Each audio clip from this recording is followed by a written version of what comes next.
It's your boys, Max. What's up, Ross? Your favorite local car dealer / clunker connoisseurs. We actually bought this guy,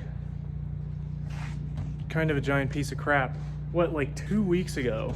Yeah, and they said it was on a truck. They didn't show up when it was supposed to. We called the transport company that's supposed to be picking it up. Guess what they did? Tell them what they did. Oh, they ghosted us. I mean, I called them 3 times, been like, where's my Explorer?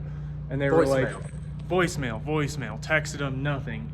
So we finally called Backlot, who was the company we bought the car through, and they got it on a different truck and got it out to us. But this is a prime example of why you never take the inspections on these wholesale cars at face value.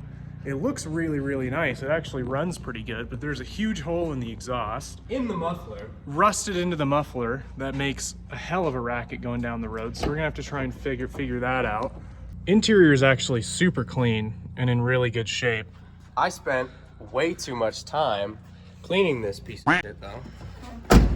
Not too much time. We're about to make it really nice. We thought we kind of got screwed on this one, and we have it posted for sale right now for super cheap, because we thought that thought it needed a diff. Yeah, we thought the rear diff was blown up because of the noises this thing was making. I mean, it's clunking and scraping and grinding, but we're like, let me take a look at the wheel bearings just to see.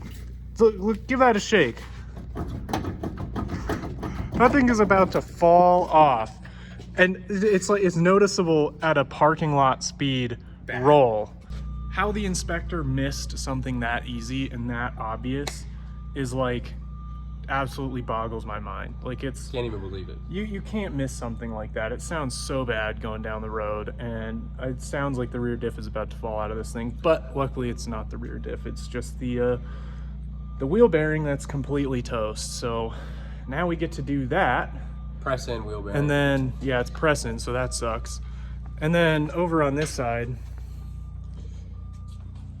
there's a giant dent in the passenger or driver's side rear door. So pop the door panel off, try and push that dent out and see what happens. Hopefully that fixes, doing the wheel bearing fixes all our noise in the rear end. And once we do that, it'll actually be a pretty nice car. So we'll see if we can get more than like 3,500 bucks for this thing.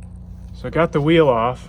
This wheel bearing is thoroughly trashed. I mean, it should not move around like this. It's all a little rusty. I mean, it's Colorado, that happens, so I'm not super worried about that. But I can grab the center of the CV axle that's sticking out, and I mean, the whole thing just clunks up and down. And these rear brakes are completely trashed, so probably gonna end up doing rear brakes on this thing too. So it's gonna be absolutely perfect by the time we're done with this thing. This old girl's just full of surprises. So brake rotor's off. This is the hub. These are supposed to be the parking brake shoes. So when you stomp the parking brake, they expand and make contact inside of here, and that's what holds you on the hill. All this shiny crap, that's like metal mixed with wheel bearing grease, and then also like brake shoe pad material. There's a huge chunk. Because the shoes are completely gone. It's just metal on metal, which the only reason that happens is somebody drives around with the parking brake on for an extended period of time, because these don't wear like that. And this thing, you saw the wheel bearing, or you're gonna see the wheel bearing. Got it all torn out. We got one on order. It's on its way. Gonna have that pressed in because we don't have a press.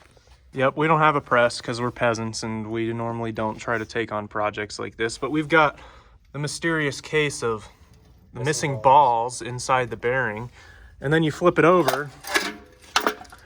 Oh, and then you go, oh, there's all the balls. They've been pounded into dust and deposited in the parking brake stuff. This is what used to be the dust cover to help keep all this together. That was just floating around in there, so it still boggles my mind that somebody missed this in the inspection. And that people drive on stuff like this for thousands of miles. Right. It literally falls off. That has been broken for a very long time. And that was like borderline safety issues. It was about to go very south on the rear end of this thing. And we don't trust the inspections at face value. Yep. It was gnarly. It sounded so bad. But this thing is going to drive beautifully by the time we're done with it. Let's see, here's all this other crap we got in the shop today. This one, if you remember from our first video, this is my tracker. That's just like the Suzuki that we sold. And it's now only, what, 4 days later since we did that video? Yeah. And we sold the Suzuki and we sold the Kia from our other video, and that went up on the 27th. It is now the 1st. So we managed to sell all those before the end of the month, which is awesome. And has let me find myself with some free time, some little extra spare time, doing the timing chains on this thing, which is a whole debacle. Like, there's the parts table. Intake manifold's got to come off, valve covers coming out, all the coils. Show them the most recent update. Oh yeah, here's it all broken down, and now I got the fan out and the radiator and the shroud. These bolts that hold the fan clutch onto the water pump pulley are super tight and kind of rusted in there, and the last two are completely rounded off. So I'm not sure what we're gonna do about that yet. We might have to break out the grinder and just cut them off. But Ross is still over here working on the MDX that he broke last week. Finally got the radiator in, getting that installed. Shouldn't have taken this long. It was a lot easier than it seems. It's not. It's a huge pain in the ass doing anything on these like front wheel drive transverse V6 Hondas. They kind of Poorly designed. poorly designed, but they're awesome cars and an awesome little engine. So it is now the next day from when we checked in last, which was moments ago for you.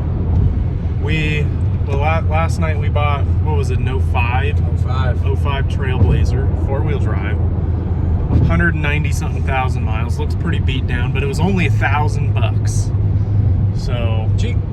It was cheap. We'll see how it goes. Supposedly runs and drives well, but That's what they always say. right, the inspections are never tell the full story. So we are on our way there now, up to where are we going? Windsor, Colorado, which is like an hour north of the shop. So I guess if it's gonna break down, it'll probably leave my ass on the side of the road somewhere. So we're gonna see how it goes. Here she is. They were so kind to bring it out front for us.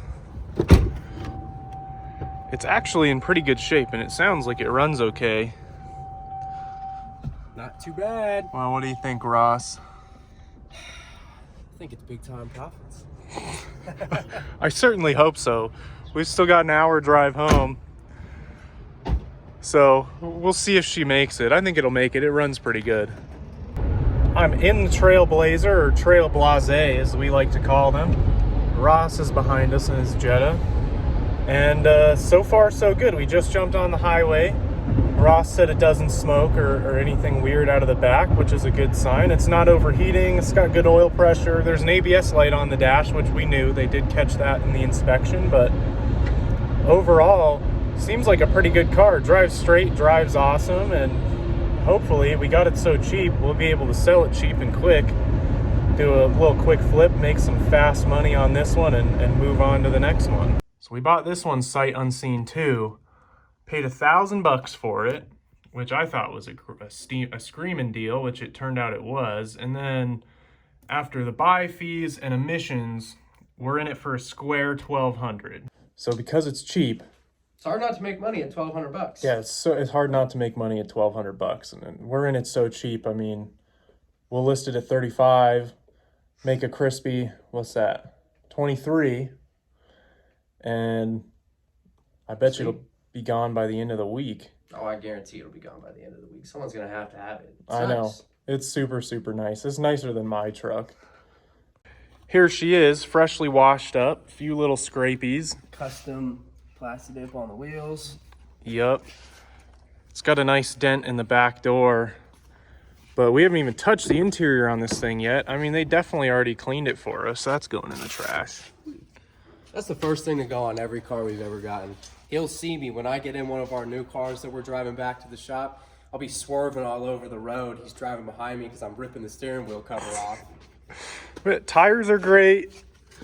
This thing doesn't even need a detail. Like, I'm literally about to go take pictures of it. Cleaned it up, ran it through the car wash, wiped all the burnt shit off of it.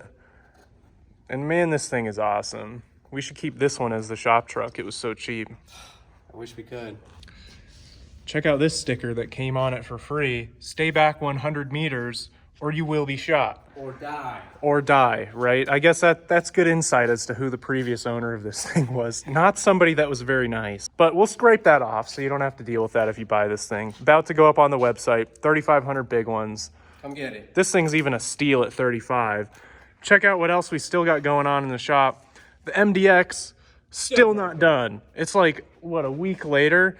We got a new radiator from Car Parts. They sent us a bunk one. We put it in, instantly started leaking all over the place. So that really sucks. So we got another one on the way from Napa. Hopefully this one will actually be decent.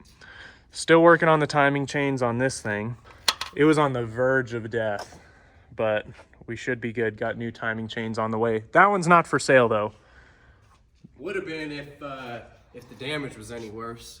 Right, if the damage was any worse than needing timing chains, it would have been for sale. But I love this little thing. It's adorable, it gets great gas mileage.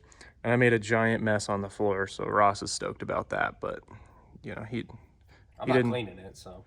Yeah, I'm cleaning it.